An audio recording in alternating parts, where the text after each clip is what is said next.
안녕하세요. 즐거운 라디오입니다. 좋아요, 구독 한 번씩만 정중히 부탁드리면서 방송 시작하겠습니다. 아베 신조 일본 총리가 또 한 번 큰 논란을 일으켰습니다.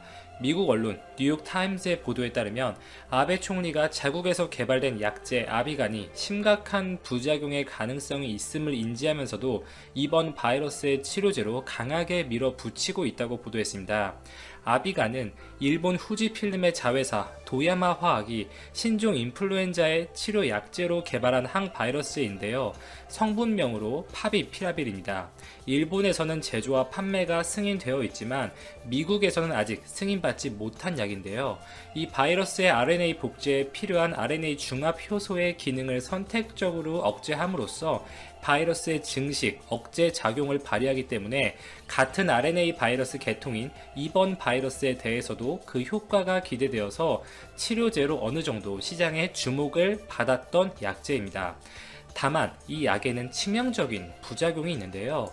우선 이번 바이러스 치료에 효과가 있다는 명확한 임상시험 결과 근거가 없는 데다가 기형아를 낳을 수 있다는 치명적인 부작용이 있습니다.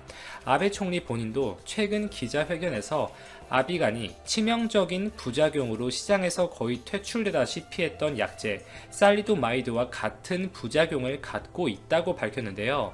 이 살리도마이드라는 약제는 1950년대, 60년대 무렵 임산부들의 입덧을 줄이기 위한 목적으로 판매되었던 약입니다. 이 약은 기형아 빈도를 유의미하게 늘릴 수 있다는 것이 확인되었기 때문에 시장에서는 거의 퇴출되다시피 했었고, 최근 다발성 골수종 등의 일부 혈액암 계통 질환에서 정말 조심스럽게 고려해볼 수준의 약제입니다. 이 살리도마이드와 같은 부작용을 갖고 있다고 밝히면서 약제의 사용을 대외적으로 권장한 것입니다. 이 아비간은 에볼라와 같은 모탈리티가 높은 이 치명도가 높은 바이러스의 증식을 방해한다는 점에서는 그 가치가 있겠지만 어디까지나 동물 실험에서만 그 결과가 어느 정도 확인되었을 뿐 아직 사람을 대상으로 한 임상시험 결과는 극히 제한적인 상태입니다. 일본의 믹스 온라인판은 지난 18일 개최되었던 일본 감염증 학회 심포지엄에서 아비간이라는 약제가 이번 바이러스 감염 중증 환자의 한 60% 그리고 경증이나 중등증 환자의 한 90% 개선 효과를 보여서 틀림없이 효과가 있을 것이라고 주장을 하고 있습니다. 이와 같은 발표 내용의 치명적인 문제점을 보면 우선 개선 효과를 증명할 만한 객관적인 지표가 거의 전무하다는 것입니다. 실제 이와 같은 증상 개선 효과에 대한 판단은 의사의 주관적 판단에 의해서 이루어졌다고 하는데요. 이걸 어떻게 우리가 100% 신뢰할 수 있겠습니까? 의학은 사실상 과학이죠. 증거와 이 명확한 데이터로 이야기를 해야 합니다. 중증도를 평가할 만한 공신력이 있는 스코어링 시스템에 기인해서 평가한 것도 아니고 이 약제의 사용으로 입원 일수나 사망률, 합병증의 가능성을 줄였다는 객관적인 증거가 전무한 상태입니다. 또한 이 연구에서는 부작용에 대한 언급이 전혀 있지도 않았어요. 한마디로 엉터리라는 이야기죠. 당장 한국질병관리본부 역시 아비간을 치료제로 전혀 고려하고 있지 않습니다. 이 바이러스 억제 효과도 불분명하고 그 부작용이 심각하다는 이유에서인데요. 이것이 정상적인 반응이죠. 살리도마이드와 부작용이 비견될 정도면 이미 말 다 한 겁니다. 또 지난달 중국의 난팡 과기대 연구진이 아비간이 바이러스 치료에 효과가 있다면서 발표한 논문도 취소되었다고 니온게이자의 신문에 보도된 바 있었죠.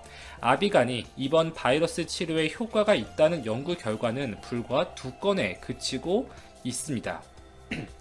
실제로 일본의 많은 전문가 집단, 의사들은 아비간이라는 약제가 효과가 있다는 증거가 여전히 없다는 것에 대해서 궤를 같이 하고 있습니다. 의사라면 당연한 판단이겠죠. 이런 배경 속에서도 아베 총리는 기자회견뿐만 아니라 도널드 트럼프 미국 대통령 등의 주요 7개국 정상들과 시행한 회의에서도 이번 바이러스 치료제로 아비간 사용을 적극적으로 권장하고 있습니다. 이 아베 총리는 아비간의 재고량을 3배로 늘리려면서 무려 1,600억에 가까운 예산을 배정해 놓은 상태이고 일부 국가에서는 무료 제공하면서 공격적으로 홍보에 나서고 있습니다. 아베 총리의 이러한 태도에 힘입어서 지금까지 일본에서 한 1100개 정도 병원이 이번 바이러스 환자 2200명에게 아비간을 처방했으며 1000명 이상이 아비간을 투약하겠다며 대기 명단에 이름을 올려놓은 상태라고 합니다. 이 후지필름, 제조사죠. 이 후지필름은 아비간의 생산량을 7월까지 2.5배인 10만 명분, 9월에는 7배에 상당하는 30만 명분으로 늘릴 계획이라고 밝혔고요. 아울러서 이번 증산을 통해 후지필름은 아비간의 비축량을 최대 200만 명분까지 늘리게 될 예정이며 추가 공급을 제공하기 위해서 외국 정부와 논의도 진행 중인 것으로 알려졌습니다. 뉴욕타임즈는 또한 재미있는 의혹을 제시했는데요. 아베 총리가 아비간을 이토록 적극적으로 권장하는 속내는 정확히 알 수 없지만 확실한 것은 고모리 시게타카 후지필름 회장과 아베 총리가 자주 식사를 하고 골프를 치는 등 매우 밀접한 사이라는 것에 주목했습니다. 아베 총리가 굳이 무리수를 더 가면서 해당 약제를 마치 상황을 반전시킬 게임 체인저인 것 마냥 포장하는 것이 과연 순수한 의도일까 의구심을 처음으로 제기한 것이죠. 후지필름은 지난 2월 중순 일본 정부가 이번 바이러스 사태의 국제적 대응을 논의하기 위해 개최한 태스크포스 회의에 초대받았던 유일한 기업이었고 이 자리에서 아비간의 효과 등을 소개하는 내용을 발표한 바 있었습니다. 개인적인 친분도 있겠고 아마 이 프레젠테이션에서 아베는 해당 약제가 좀 큰 희망을 주지 않을까 이렇게 기대를 한 것 같습니다. 이 아비간을 향한 아베 총리의 애정은 이 트럼프 대통령이 말라리아 치료제인 클로로킨 계열의 약제 하이드록시 클로로킨을 이번 바이러스의 치료제로 극찬하지만 이 전문가들은 반대하는 그 모습을 떠올리게 한다고 뉴욕타임즈는 빗대어서 표현하였습니다. 정치 지도자들이 생명을 살릴 수 있는 알맞은 치료제를 지지하고 홍보한다면 이것은 인도적으로도 100번 마땅한 일이고 본인의 정치적 자산을 강화하는 수단이 될 수가 있으며 국민들, 기업들로부터 큰 지지를 받을 수 있겠지만 옳지 못한, 적절하지 못한 약제를 홍보한다면 이는 결국 큰 문제를 야기할 수밖에 없다는 지적을 받고 있습니다. 결론적으로 아베는 최후의 수단으로 아비간에 기대를 걸고 있고 사실상 올인하고 있는 것으로 보입니다. 후지필름은 이번 바이러스의 세계적인 감염 확대가 지속되어 치료약 개발에 대한 요구가 높아짐에 따라 미국에서도 임상시험을 실시하게 됐다고 밝혔으며 미국에서 50명의 환자를 대상으로 이상 실험이 이번 달 내에 진행될 예정입니다. 아마 다음 달 정도면 결과가 나올 것 같고 여기서 치료 효과 그리고 안전성, 유효성이 최종 확인이 되겠죠. 또한 이번 바이러스와의 전투에서 중추적인 역할을 수행해야 할 기관 일본 국립감염증연구소의 직원들이 재택근무에 이 대책 없이 동참하는 것을 보고 많은 논란이 발생하고 있습니다. 이번 재난 사태를 맞아서 그 대응에 온 힘을 쏟아 부어야 할 시기에 이 조직 특성, 상황적인 특수성을 전혀 고려하지 않은 채 다른 기관과 같은 방식으로 출근 인력을 줄인 것에 대해서 큰 비판을 받고 있습니다. 가뜩이나 긴급사태 연장 선언으로 초기 대응 실패에 대한 많은 분노를 갖고 있는 일본 국민들 입장에서는 크게 분개할 대목입니다. 더군다나 발열, 이런 기침, 콧물, 가래 등의 호흡기 증상이 있더라도 이러한 의심 증상이 있더라도 대략 10%도 안 되는 환자들만이 이 PCR 검사를 시행하고 있는 것이 일본의 상황이기 때문에 이러한 부분에서도 일본 정부에 대한 불신이 점차 커질 수밖에 없는 상황이었죠. 또한 최근 며칠 일본의 확진자 수가 조금 줄어드는 양상을 보여주고 있었는데 실제로 보면은 이 검사 건수 역시 줄어들고 있습니다. 즉 검사 건수를 조절해서 확진자 수를 좀 조정하고 줄이는 것 아닌가 이런 논란이 충분히 발생할 수가 있는 부분이죠. 아무튼 이번 일본 국립감염증연구소의 좀 재택근무 많은 논란이 일어나고 있고 이에 대해서 후생 노동성 담당자는 좀 어느 정도 이렇게 디펜스를 하고 있어요. 이번 사태 대응의 핵심 조직이어서 감염증 연구소의 출근 인원을 80% 줄이는 것에 대해서 좀 많은 이렇게 고민을 했었지만 아베 총리의 강한 지시가 있었기 때문에 어쩔 수 없다는 취지의 입장을 밝혔습니다. 한국과 너무나 대비되는 일본의 현 상황입니다. 도저히 출구가 보이지 않고 한국과는 엄연히 클래스가 다른 국가가 되어가고 있습니다. 이상 즐거운 라디오 오늘은 여기까지 정리하고 마치겠습니다. 제 방송을 들어주셔서 진심으로 감사드립니다. 코로나19로 전 세계를 연결하는 하늘길이 꽉 막힌 가운데 미국과 유럽 주요 항공사들이 전례 없는 대규모 적자를 기록하고 있습니다. 불과 한 달 동안 미국 항공사의 손실만 12조 원이 넘는 것으로 알려졌는데요. 방주희 PD가 전합니다. 코로나19 확산을 막기 위한 각국의 봉쇄 정책과 여행객 급감으로 미국과 유럽의 항공업계가 셧다운 위기에 놓였습니다. 미국 항공업계 단체인 에어라인 포 아메리카는 주요 항공사 비행기 중 거의 50%인 3천여 대가 지상에 발이 묶인 상태라고 밝혔습니다. 그나마 운영되는 항공기도 기내 좌석의 10분의 1도 채우지 못하고 운항하는 경우가 수두룩한 것으로 알려졌습니다.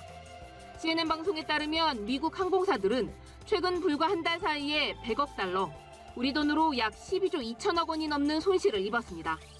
6월에 예정된 항공편 역시 80% 이상 취소돼 적자 행진은 당분간 계속될 것으로 보입니다. 유럽 항공업계 역시 코로나19 직격탄을 맞았습니다. 독일의 루프트한자는 1시간에 100만 유로, 약 13억 원씩 유동성이 구멍이 나고 있다면서 1분기에만 120억 유로, 약 15조 9천억 원의 적자를 봤다고 밝혔습니다. 항공업계의 경영위기는 일자리 감축으로 이어지고 있습니다. 영국 국적기인 영국항공은 최대 12,000명을 감원할 수 있다고 밝혔고 유럽 최대 저가 항공사인 라이언에어도 전체 직원의 약 15%인 최대 3,000명을 해고하는 안을 추진하고 있습니다. We're now seeing the start of what can best be described as a tsunami of job losses. I expect that all airlines are going to be making similar kinds of announcements now, and we're going to be seeing an industry in crisis. 투자의 규제로 불리는 워런 버핏 회장 역시 항공산업 미래가 매우 불확실하다고 평가하며 미국 4대 항공주를 전량 매도하기도 해 항공산업은 당분간 예전 상황으로 돌아가기 어려울 것이란 분석입니다. 연합뉴스TV 방주입니다. 출구 전략 없는 일본 정부의 코로나19 긴급 사태 연장에 대해서 일본 국민들의 불만이 확산되고 있습니다. 근본적인 해결책을 제시하지 못하면서 피로감은 커지고 경제적 손실만 커질 거란 우려가 적지 않습니다. 김영만 기자입니다. 일본 정부가 코로나19 긴급 사태를 연장한 것에 대해 일본 각계에서 우려 섞인 불만의 목소리가 높습니다. 일본의 코로나19 상황이 크게 나아지지 않자 아베 신조 총리는 지난 4일 애초 6일이던 긴급 사태 기한을 이달 말까지 연장했습니다. 이로써 사회적 거리두기가 석 달 동안 이어지게 됐습니다. 그러자 감염자를 초기에 찾아내는 검사 능력이 여전히 부족하고 확진자 이동 병례를 제대로 파악하지 못하는 정부 방역 문제점은 개선하지 않은 채 긴급 사태 기한만 연장해 사회 경제적 부담을 키웠다는 지적이 쏟아지고 있습니다. 긴급 사태 연장으로 23조 1천억 엔, 우리 돈 265조 원의 추가 경제 손실이 발생하면서 2분기 국내 총생산, GDP 성장률이 마이너스 30%로 전후 최악을 기록할 것이란 암울한 전망마저 나왔습니다. 아사히 신문은 자영업자로부터 해제를 요구하는 목소리가 나오고 있으며 국민 피로가 확산되고 있다고 비판했습니다. 요미우리 신문은 일본보다 사망자가 많은 나라들에서도 출구 전략을 논의하거나 시행하고 있다면서 긴급사태 해제를 위한 구체적인 목표를 제시하라고 촉구했습니다. 광역 지자체들은 독자 행동에 나섰습니다. 오사카부는 주민의 외출 자제나 기업의 휴업 요청을 단계적으로 해제하는 기준을 독자적으로 마련했습니다. 미야기현은 7일 일반 음식점의 영업 단축을 해제하기로 했으며 에이메현은 정부와 다른 방식의 새로운 생활 스타일을 도입하기로 했습니다. 일본의 코로나19 증가세는 둔화하고 있지만 한국 등 다른 아시아 국가에 비해 여전히 심각한 수준입니다. 6일 0시 기준 누적 확진자 수는 16,000명을 넘어섰고 누적 사망자 수는 600명에 육박합니다. 연합뉴스 김영만입니다.